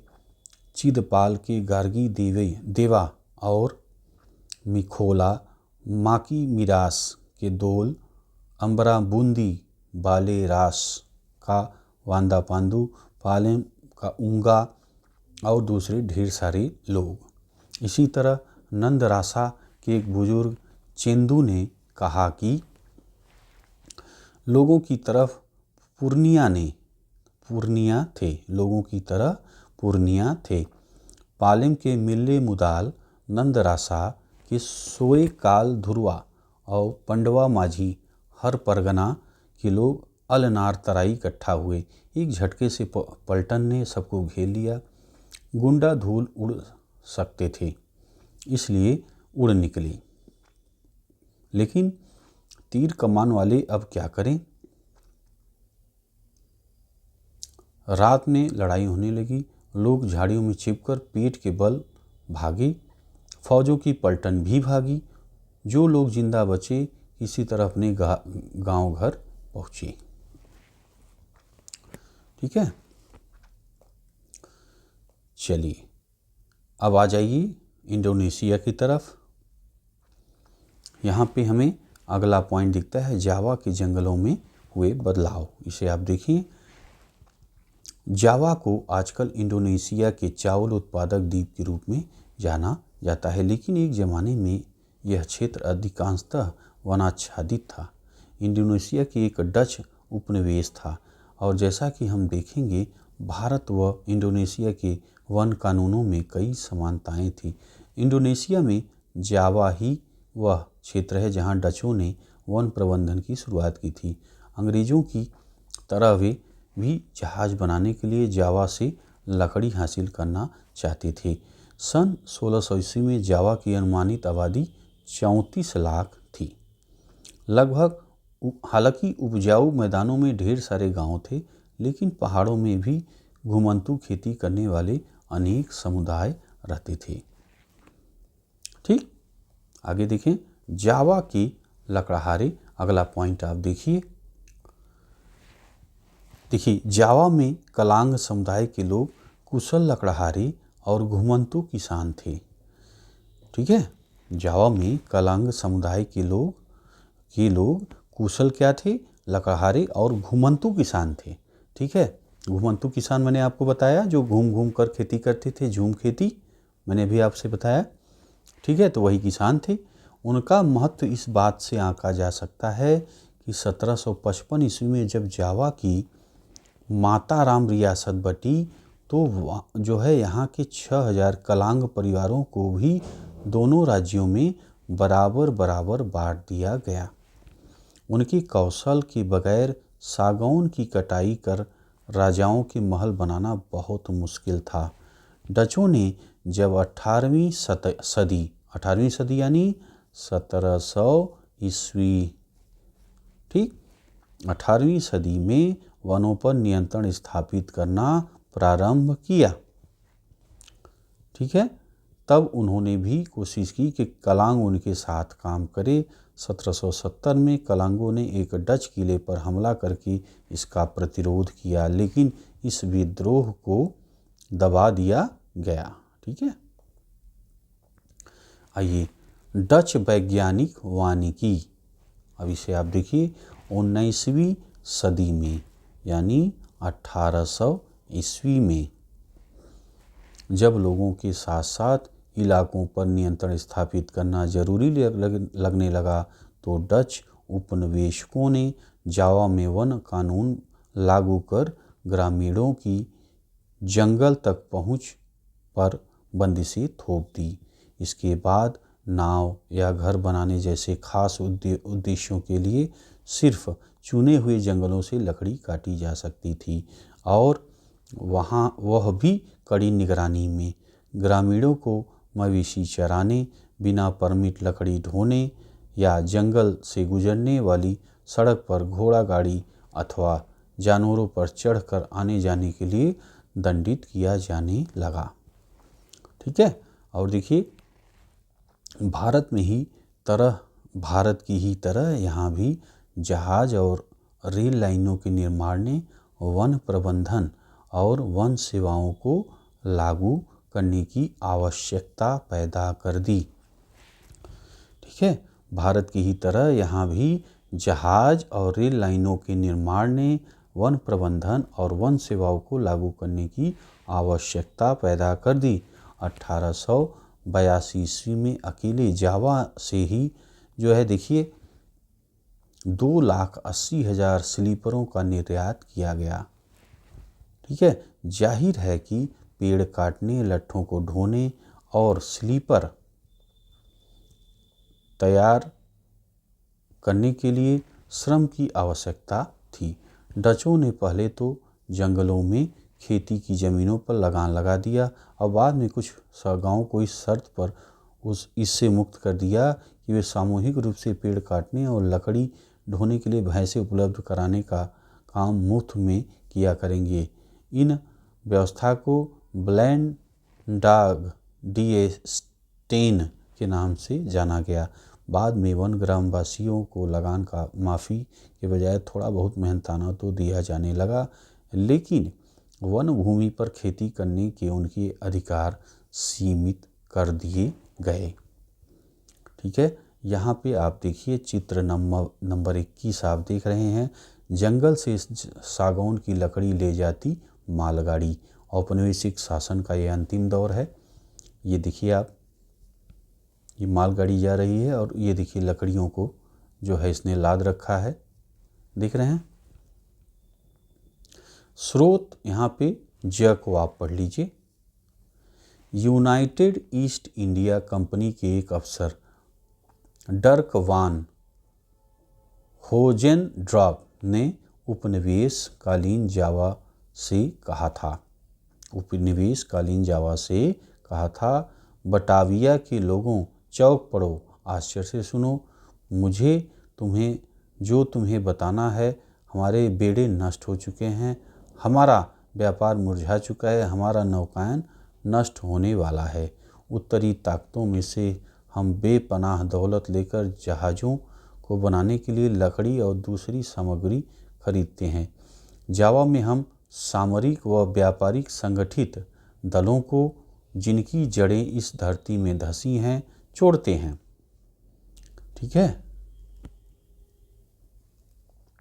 हाँ, जावा के जंगलों में एक सम्मानजनक नौसेना के निर्माण को बहुत ही कम समय में संभव करने के लिए पर्याप्त लकड़ी है। साथ ही जितनी ज़रूरत हो उतने व्यापारिक जहाज़ों को बनाने के लिए भी इसके बावजूद जावा के जंगल उतनी ही तेज़ी से उगते हैं जितनी तेज़ी से उन्हें काटा जाता है। उचित प्रबंधन और अच्छी देखरेख के साथ स्रोत कभी भी खत्म नहीं होंगे। ठीक है। अब आइए आगे देखें आप। देखिए सामिन की चुनौती, अगला पॉइंट आप इसे पढ़िए। सन 1890 ईस्वी के आसपास सागौन के जंगलों में स्थित रांदुब्लातुंग गांव के निवासी सुरोन्तिको सामिन ने जंगलों पर राजकीय मालिकाने का सवाल खड़ा करना प्रारंभ कर दिया। उनका तर्क था, चूँकि हवा, पानी, जमीन और लकड़ी राज्य की बनाई हुई नहीं है, इसलिए उन पर उसका अधिकार नहीं हो सकता। समझ रहे हैं क्या हो रहा है? देखिए सन 1890 के आसपास सागौन के जंगलों की स्थिति रांदू ब्लातुंग गांव के निवासी सुरोन्तिको सामिन ने जंगलों पर राजकीय मलिकाने का पर सवाल खड़ा कर दिया है। ठीक है, उसका तर्क था कि चूंकि हवा है, पानी है, ज़मीन है और लकड़ी राज्य की बनाई हुई नहीं है। ठीक है भाई, ये मानव द्वारा तो बनाया नहीं गया है, हवा, पानी, ज़मीन। ठीक है, इसलिए उन पर उसका अधिकार नहीं हो सकता है। ये इन्होंने तर्क भी दिया है और बोला भी है। जल्दी ही एक व्यापक आंदोलन खड़ा हो गया। इस आंदोलन को संगठित करने वालों में सामिन का दामाद भी सक्रिय था। 1907 तक 3000 परिवार उनके विचारों को मानने लगे थे। डच जब जमीन पर का सर्वेक्षण करने आए तो कुछ सामिनवादियों ने अपनी जमीन पर लेट कर विरोध किया, जबकि दूसरों ने लगान या जुर्माना भरने या बेकार करने से इनकार कर दिया। ठीक, अब यहाँ पे चित्र नंबर 22 दोस्तों आप देख रहे हो। इंडोनेशिया के ज़्यादातर जंगल सुमात्रा, ठीक है, कालीमांतान, ठीक है, और वह पश्चिम ईरियान में स्थित है। ठीक, सुमात्रा यहाँ आप देख रहे हैं, यहाँ पे है। कालीमांतान ये देखिए कहाँ पे है, खोजिए आप लोग मैप में, कहाँ है देखिए इसे।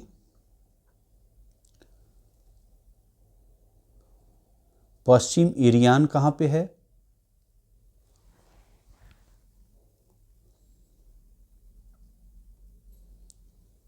अच्छा, सुमात्रा के कालीमांतान और पश्चिम ईरान में स्थित है, ये बताया हुआ है।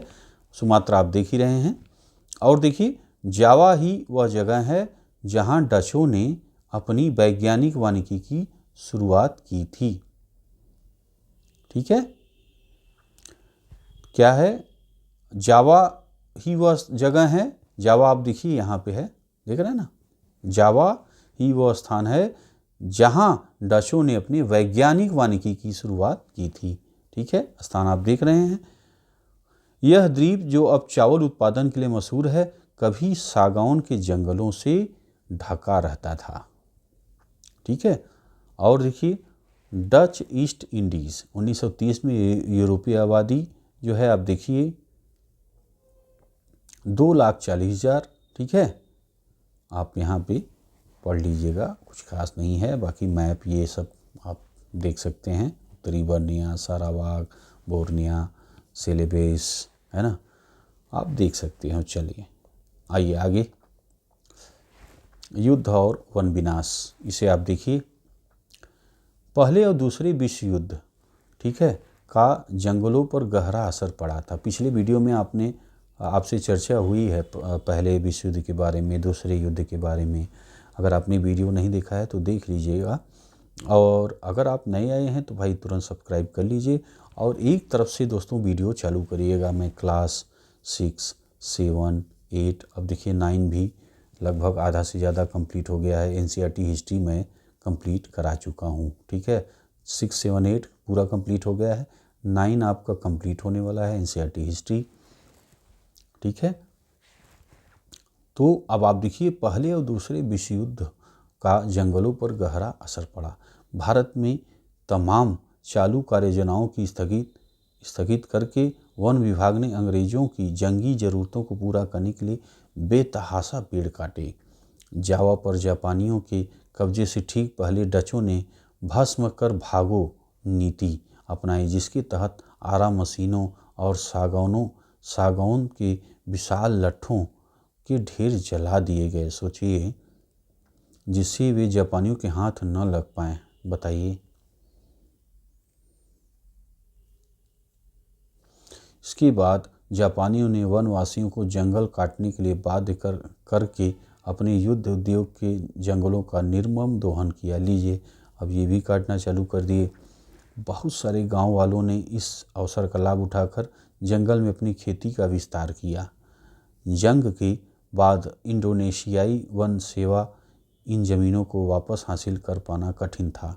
ठीक है, हिंदुस्तान ही की तरह यहाँ भी खेती योग्य भूमि के प्रति लोगों की चाह ज़मीन को नियंत्रित करने तथा लोगों को उससे बाहर रखने की वन विभाग की जिद बीच में टकराव पैदा हुआ। ठीक है, यहाँ दोस्तों आप देख रहे हो चित्र नंबर 23। ठीक है, इंडियन म्यूनिशंस बोर्ड सूले पैगोडा पर एकत्रित जहाज़ों में लादने को तैयार है वार टिम्बर स्लीपर। ठीक है, पहले और दूसरे विश्व युद्ध में मित्र राष्ट्र शायद इतना सफल नहीं होते यदि वे अपने उपनिवेशों की संपदाओं और व्यक्तियों का ऐसा दोहन करने में सक्षम न होते। दोनों विश्व युद्ध का हिंदुस्तान, इंडोनेशिया व दूसरी जगहों के वनों पर विनाशकारी प्रभाव पड़ा। कार्य योजनाओं को स्थगित कर दिया गया। वन विभाग ने युद्धों की जरूरतों को पूरा करने के लिए जमकर वृक्ष काटे। देख रहे हैं। चलिए आगे देखिए, वानिकी में नए बदलाव। अब इसे आप देखिए, 80 के दशक से एशिया अफ्रीका की सरकारों को यह समझ में आने लगा कि वैज्ञानिक वानिकी और वन समुदायों को जंगलों से बाहर रखने की नीतियों के चलते बार बार टकराव पैदा होते हैं। ठीक है, क्या हो रहा है, अब इनको समझ में आ रहा है कि 80 के दशक से एशिया और अफ्रीका की सरकारों को यह समझ में आने लगा कि वैज्ञानिक वानिकी और वन समुदायों को जंगलों से बाहर रखने की नीतियों के चलते बार बार टकराव पैदा होते हैं। ठीक है, परिणाम स्वरूप वनों में इमारती लकड़ी हासिल करने के बजाय जंगलों का संरक्षण ज़्यादा महत्वपूर्ण लक्ष्य बन गया। सरकार ने यह भी मान लिया कि इस लक्ष्य को हासिल करने के लिए वन प्रदेशों में रहने वालों की मदद लेनी चाहिए होगी।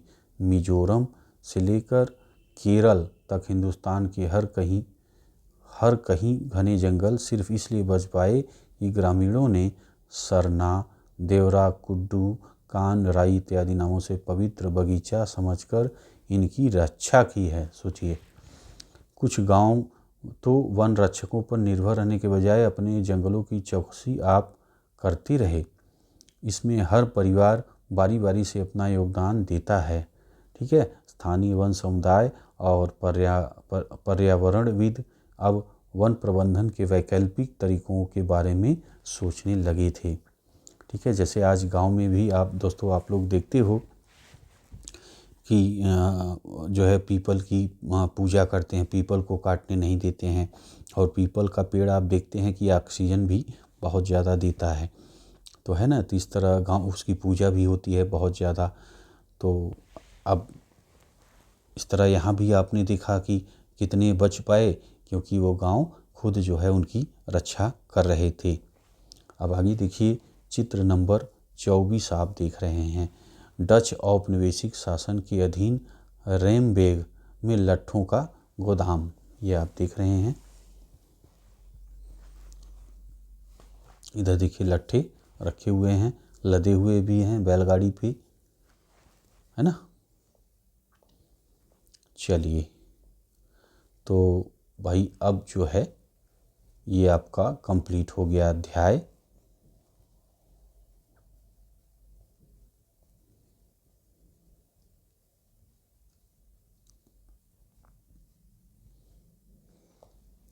तो अध्याय आज आपने कंप्लीट किया, अध्याय 4। तो दोस्तों आज आपने पढ़ा जो है क्लास 9 का NCERT हिस्ट्री का खंड 2 आज आप पहुंच चुके हैं। खंड 1 पहले भी कंप्लीट हो गया था और अध्याय 4 को, चैप्टर 4 को आपने पढ़ा। ठीक है, तो आशा है दोस्तों आप लोगों को अच्छा लगा होगा। अच्छा लगा है यार तो लाइक करते हुए जाइएगा, दोस्तों में शेयर करिएगा। ठीक है, मिलते हैं दोस्तों आपसे अगली वीडियो में। वीडियो आपने देखा इसके लिए आपका बहुत बहुत धन्यवाद।